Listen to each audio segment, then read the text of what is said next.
Good evening, everyone. We welcome all to our team Global. My name is Hello. Chavla, and I work as a volunteer at Adore. Firstly, I would like to brief introduce our organization Adore. Adore is a global volunteer network of students and professionals motivating youth towards positive actions. This webinar is just an example of the work that this organization does. So we have Miss Zin Mar Aye. She has done business and management from University of Portsmouth, UK. So on behalf of Adore, I welcome you all to the Gypsy webinar. We have Pradipta sir. He is one of our admin members and operational in charge of Adore. Before we start, I request everyone to turn on their cameras and make the session more interactive. And those who did not register can register themselves using the link given in the chat box. Now, without further ado, let's kickstart this enlightening session. Thank you for to be for welcoming. So before I start my presentation, I like to introduce a bit about myself. I'm Zin Mar Aye from Myanmar. Now today I like to give a presentation about cross-culture wins. So let me just share the screen. So cross-culture awareness. This presentation will be used a real case study of Dunkin' Donut failure in India due to lack of culture intelligence.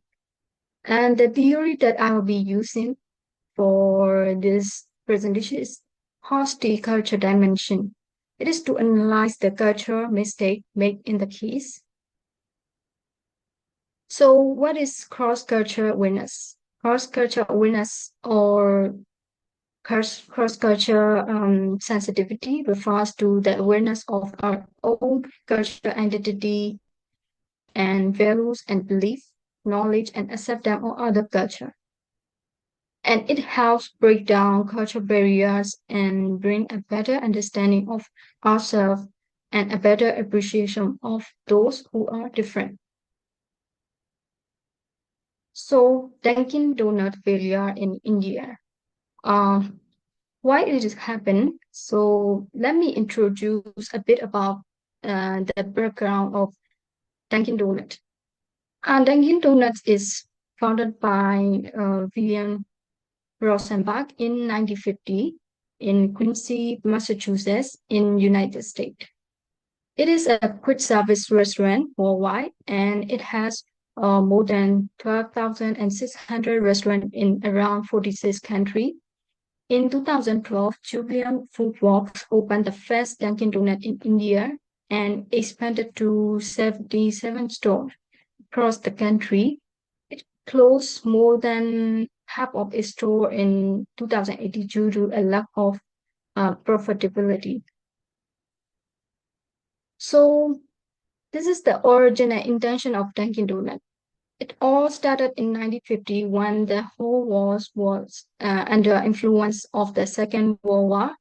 An entrepreneur like William Rosenbach had thought of selling sandwiches and coffee and donuts to shipyard workers in Quincy, Massachusetts.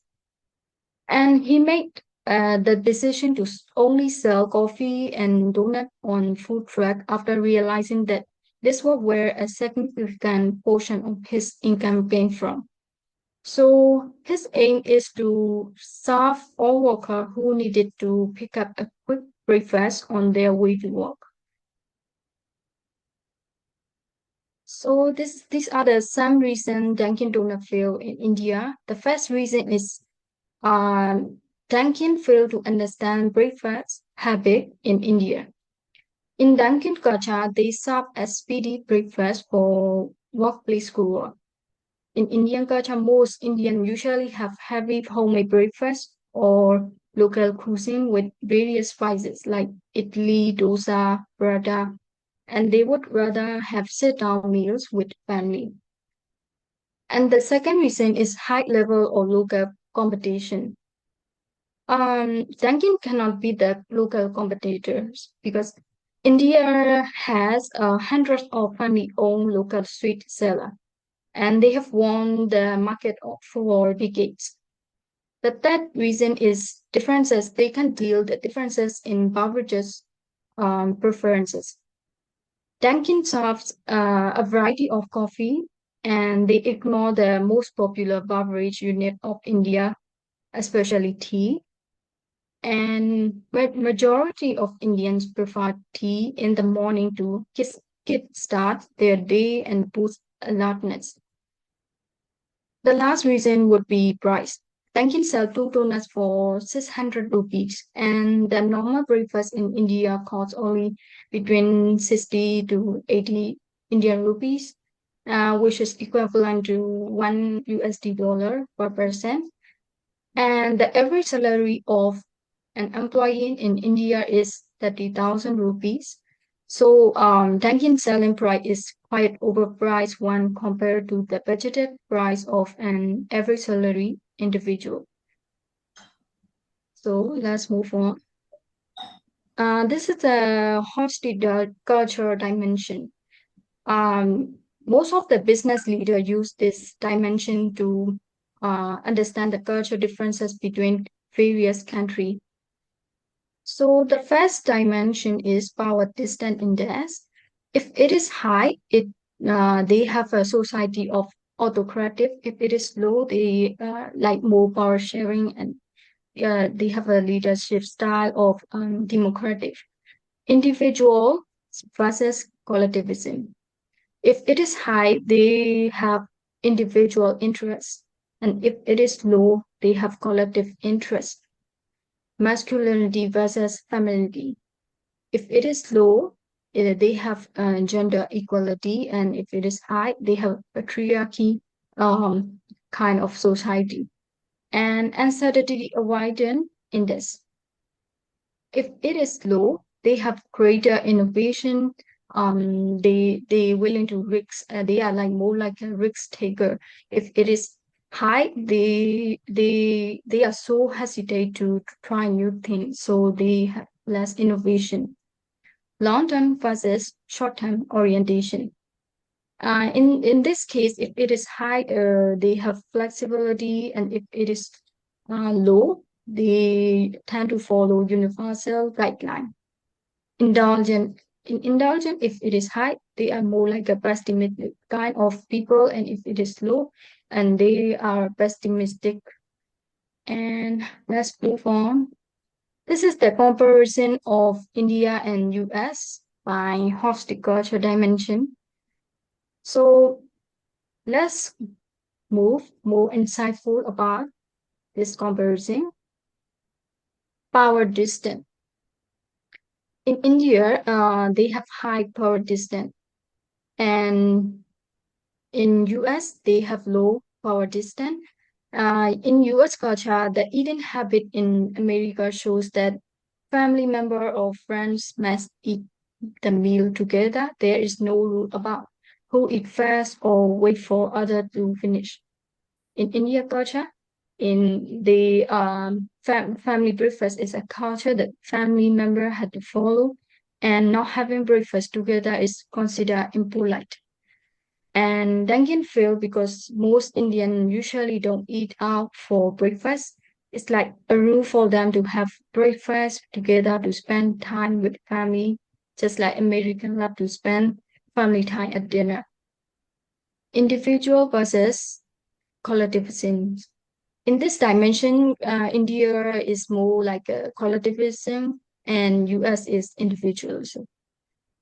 And in US culture, 68% of Americans eat alone regularly, and they believe it is more relaxing, which is often due to busy schedule, working long hours, or living alone. But most Indians usually have homemade breakfast with family all together. Indian are more collaborative, and having a homemade breakfast with family is a deeply ingrained tradition and a cherished part of the daily routine for many Indians. Dunkin' failed because their grab and go breakfast culture did not match the Indian culture. Masculinity versus femininity. In American culture, there is no strict rule about who eats first, and it's common for family member to eat at the same time. And American culture leads to more masculinity, as most American men usually cook meals to impress someone special.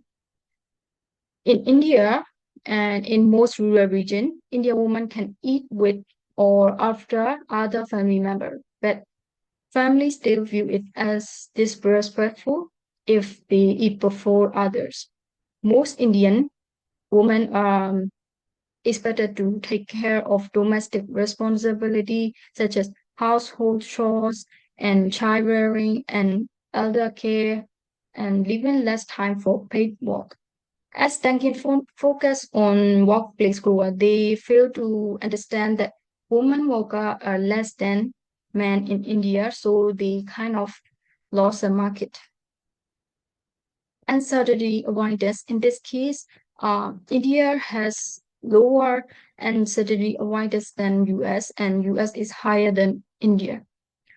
And American prefer junk food more than homemade food. Every day, one third of Americans eat fast food, and the average American household spends 10% of its annual income on it. And in Indian culture, around 90% of the food consumption in India was from home cooked meal. Indian are more health conscious than American, and they don't usually take risks for trying new things. Dunkin' failed because Indian thought that donut is too sweet for breakfast and unhealthy. Long-term versus short-term orientation. India are more like a long-term oriented kind of people, and US and American are more like short-term oriented. And American believe that sitting up in a chair to eat meals to support a better appetite, and it is a common cultural belief in the United States.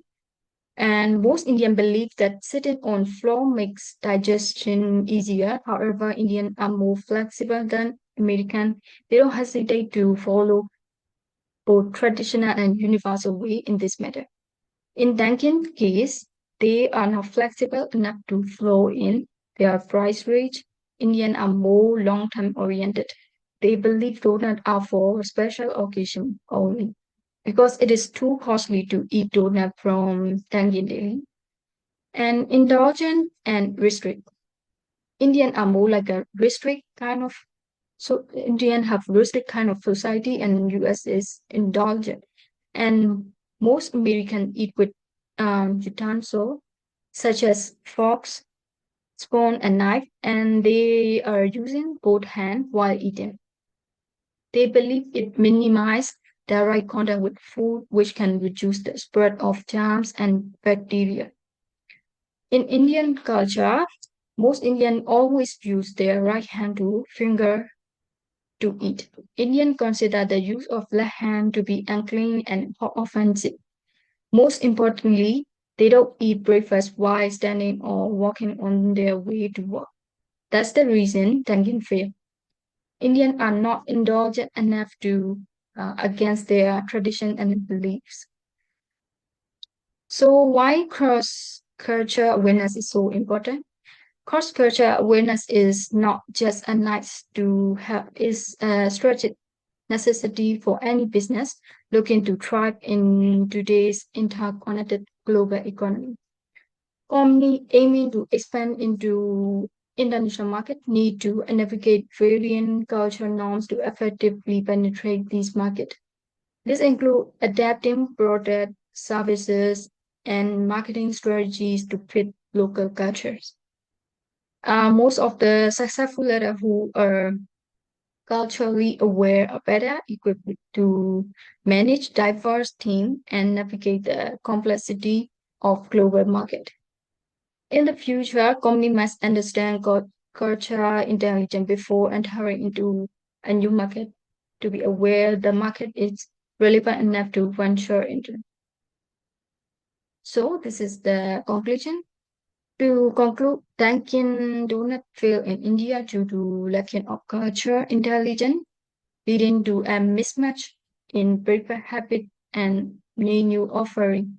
Although localization with Indian preferences was attempted, serving burger in a donut shop was ineffective and contradictory to the company image and objectives. Some stores remain operational, but the company is reintroducing itself with smaller store and kiosks to recover from losses. However, long-term growth is expected to be slow. Thank you so much for paying attention. If you have any question, feel free to ask me. Yes, ma'am, I have one question. Can you share a bit about your cultural background and upbringing? In like Myanmar culture, Yeah, my country culture. yeah. Yeah, my country culture is not very different with India culture because we all are Asian countries. So Okay, ma'am. Ma'am, I have one more question. What non-verbal culture are significant in your culture? mm, I'm not sure. I'm not sure about this, but um, I have not been in here for most of the time. I've been away. Like, but Okay, ma'am. the borderline is the same because we all have Asian, so not much different, I believe. Okay, ma'am. Ma'am, someone asked a question in the chat box. Style. Of course, it is democratic because as a citizen, I'm always hoping for a leadership like democratic. Because of you guys know my country condition, so I'm always hoping to get a democratic leadership style in my country.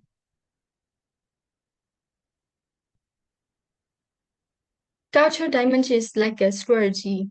So if disagreement will be there if you enter into a new market. So uh, cultural intelligence is one of the most important um, like strategy as a business leader. One of the most thing that a business leader should have. So, any question? If there are no further questions, we will conclude this session. Thank you, Ms. Zin Mar Aye, for hosting this wonderful webinar. Your presentation was both informative and enjoyable. We extend our gratitude to all the participants for joining us today. Adore is a non-profit organization that offers unpaid internships and volunteer opportunities. Individuals can utilize their time and expertise to support Adore's mission and various programs, thereby serving the community and making a difference. For more information and to apply, it is recommended to contact Adore directly. We have provided a feedback link in the chat box. Please provide feedback using your registered mobile number. Thank you once again for your participation and contribution for today's session. We eagerly anticipate seeing you in future. Thank you. And I'm also thank you guys to, and I'm hoping what I'm sharing today. I'm not the expert, but I just want to share what I've learned in my university. So I hope you all like it. Yeah, ma'am. Yeah.